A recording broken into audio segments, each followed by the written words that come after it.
Now let's talk about let's transition from like the child support and Mm-hmm. all of that and talk about couples who take that extra step and get married. So Yes. now they have kids, um, they're married, so they did everything the right way, Yep. but some reason it didn't go well or whatever, and now they're about to get a divorce. Yeah. What would you say to people? Because like now online, everybody talking about prenups and you should get a prenup and all. Why you ain't have a prenup and all of Yeah. this. So what would you say to families that are looking to take the next step? They want to do the right thing. They want to get married before they have children, but they're struggling with the prenup conversation. Do you believe in prenups? Like, Mm. what would you say to a Yeah. couple?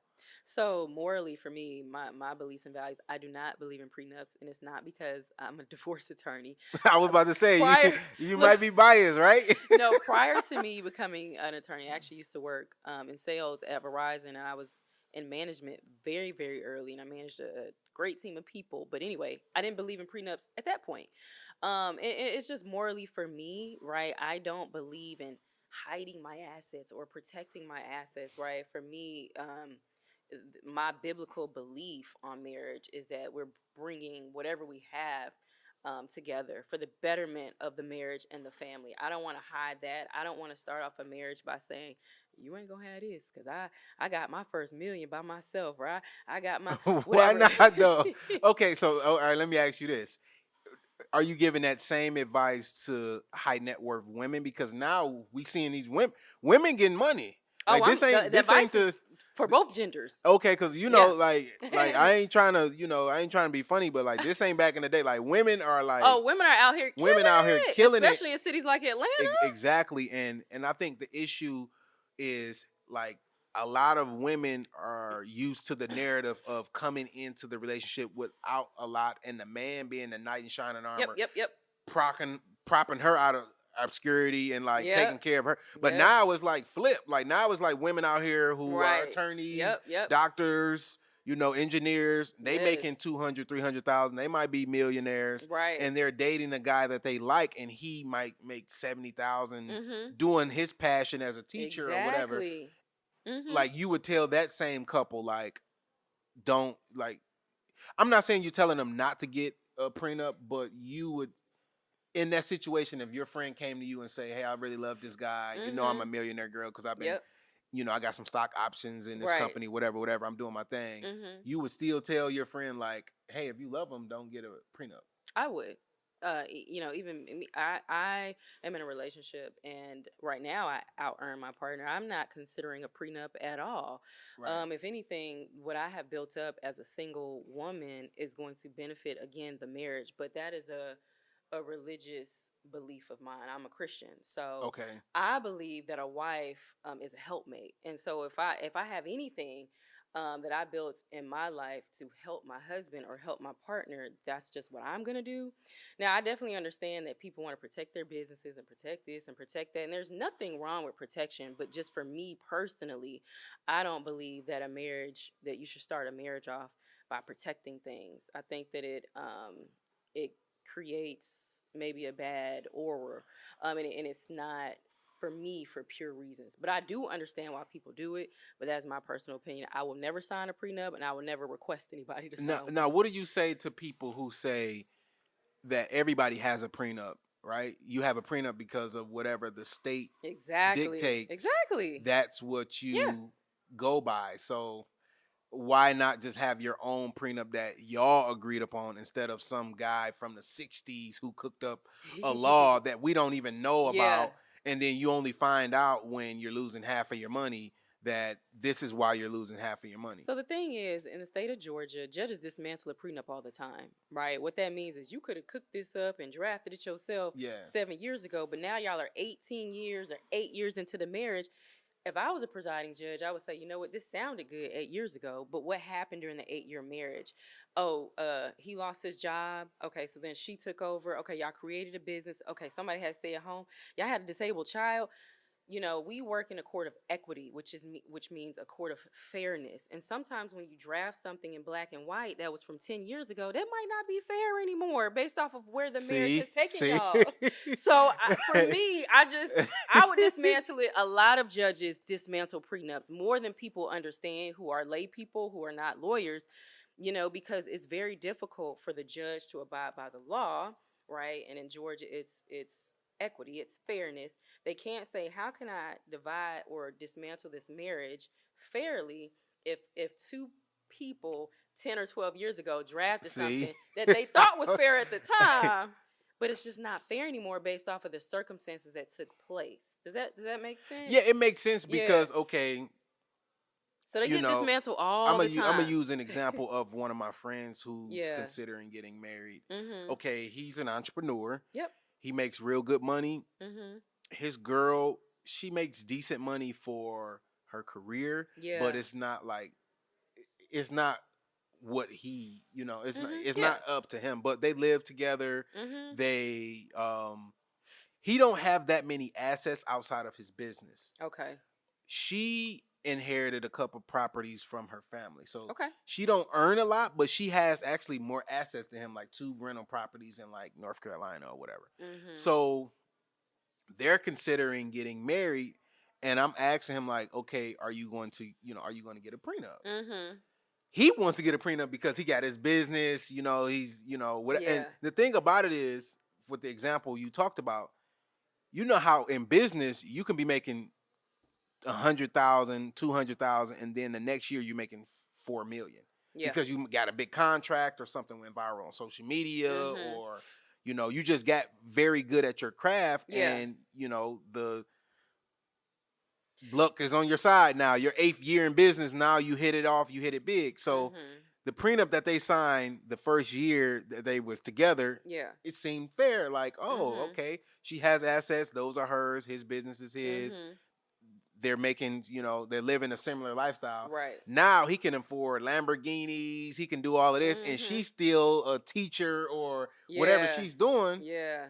So now the imbalance is here, and you're saying like judges throw that out all the time because of the growth in the business. Because based off of what she does, even Mhm. if she is the best in what she does, she's not about to make millions of dollars.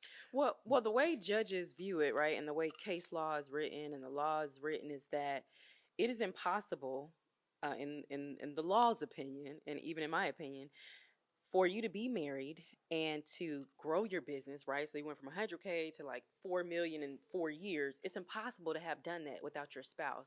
Your spouse is probably taking you to You work. wasn't with me They, shooting in the they, gym, baby. they. What you? No, because you said during the I marriage. know. I'm talking. Yeah, So I'm so during, joking. Yeah. I might have had to watch the kids. I had to stay home. I had to cook your meals. So, and that's where the equity part comes in. Is because sure, revenue wise, you made the 4 million in the marriage, and you're anticipating making more, which is why you want the prenup.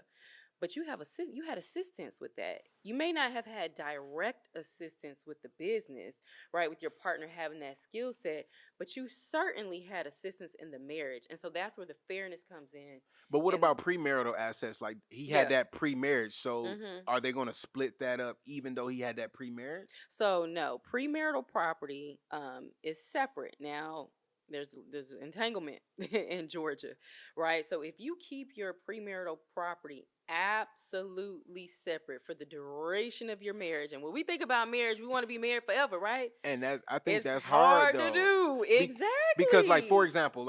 example, let's say that same friend that Mhm. makes that has the business, Yeah. and she has these properties. Let's say some of those properties needed to be upgraded or whatever. So now You got to use marital he funds used the marital funds to to upgrade upgrade her the. properties. So So now now it's he like, has an interest in those properties, right? Wouldn't that be fair? If I had to take $20,000 of marital funds, right? Because we both work. Let's say husband works at Verizon and the wife is a nurse or whatever the case may be, and I have to take marital funds because my wife's premarital properties, the roof has caved in, whatever the case may be. We got to take 12,000 out the marital pot and put it towards something that you had before me. Why wouldn't it be fair for the husband to get a stake in the 12,000 you put well, up? yes, I understand that, but okay. But what if she never put anything into the business, like economically? Not, but she's still going to have some type of equity stake in the business Hmm. just because they're married, not from the fact of like he put physical hard work and cash to work in her asset, I love this but question. she didn't put like money into the business. So how do So you I like? think when people, and this, I'm just being candid and transparent. I think when people have that mindset, they probably should not be married, right? Because when you decide what is the benefit of marrying somebody, right? That's a question. That's a rhetorical question. There's plenty of benefits of marriage, which is why a lot of people do it. People don't do it because they're under duress or somebody's holding a gun to their head. They do it because they do believe there are benefits. They want a partner. They want whatever the case may be that comes with a wife or comes with a husband. So for you to be growing something, growing your business, again, it goes back to everybody doesn't have the same skill set. So I may not have directly helped you get to a certain revenue, threshold or point with the business, but your partner has helped you in other ways. They have helped you when you were sick. They have been there through your surgery if you become handicapped. And so and that is how the law is created, is you decide to get married. Nobody forces you to get married. So you're getting married to have a partner. And the partner is going to help you in some capacity, even if it's not your business. No, you making sense. I just think I think it's hard for especially entrepreneurs because your income, we just was talking about one Yeah. day you're struggling, you didn't land a contract, then you land a contract that could change your life, Yeah. or you do a video on TikTok that. But does it change your life, or does it change the life for you and your partner? I think it depends on where you're at. So if you are single, it changes your life. Right. But if you're dating that girl or you're dating that guy, their life is changed just by the mere fact that they're dating you. But in marriage, it changes the marriage, which should be the point of marriage.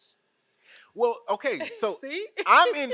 Okay, let me, because I know people probably listening to this and they probably think like, oh, he's anti giving a woman anything. No. We're just trying to figure it out. We having a conversation. I look at marriage from a business perspective. Okay. I feel like if we are going to just be in love and do all this, we can do that without marriage. We don't have to we don't have to get married because we're in love. Right. I think people should get married because they are merging their financial lives and they're merging their business life and personal lives together. So we actually agree upon a lot more than it probably seemed like, because I'm over here being funny for the podcast. But I do agree. I think the problem is though, I don't think everybody looks at it like that. So they might say, give me my car. You use my money to do this. You did this. You see what I'm saying? And then there's a lot of movies and a lot of culturally stuff that mess a lot of noise. Yeah, that mess stuff up. Yeah. And it's like, I do agree that, okay, I'm out working 12, 13 hours. She's taking care of the kids, running the household, making sure everything is good. There's some type of value to that. Absolutely. I think the issue becomes, is that value 50% of your $10 million nest egg that you built? And I think that's where I think men get screwed over at. I think women get screwed over when it comes to child support, because even if he's giving you the exact amount, because like, think about it. Let's say you're married or you was dating this top athlete and he's making millions of dollars, and you get $10,000 a month, and you think, oh my God, that headline sound crazy. These guys are giving this woman $10,000 a month. Right. She would be a lot better off being his girl. Oh, for sure. Living that lifestyle, living in the mansion, living all. She have access to millions instead of 10,000. Right. But if that athlete that's playing, shooting in the gym, whatever, signs a $50 million contract, I'm not really buying that the woman that was at home making sandwiches and cleaning up the house and doing all of this deserves $25 million because she was supporting him. Like, I'm just not buying that from that perspective of, like, I think once the money gets so high, that narrative kind of fizzles out, because, okay, if we two middle class people, yes, it makes sense. But if I'm extremely wealthy and I'm paying for maids, I'm paying for butlers, drivers, all of this other stuff, and it's like her labor isn't being used as much as it would be traditionally. So I don't think she should get half of that. Am I making sense? Like, does that make sense? But I know the law, they lazy and they just gonna be like 50-50 and like call it a day. Yeah. Thank you guys for watching. I want to make a deal with you. On my end, I'm going to produce high quality, informative content for you to enjoy and learn from. And on your end, you're going to subscribe down below to the podcast. Now we have a 50-50 deal to build this independent media company together.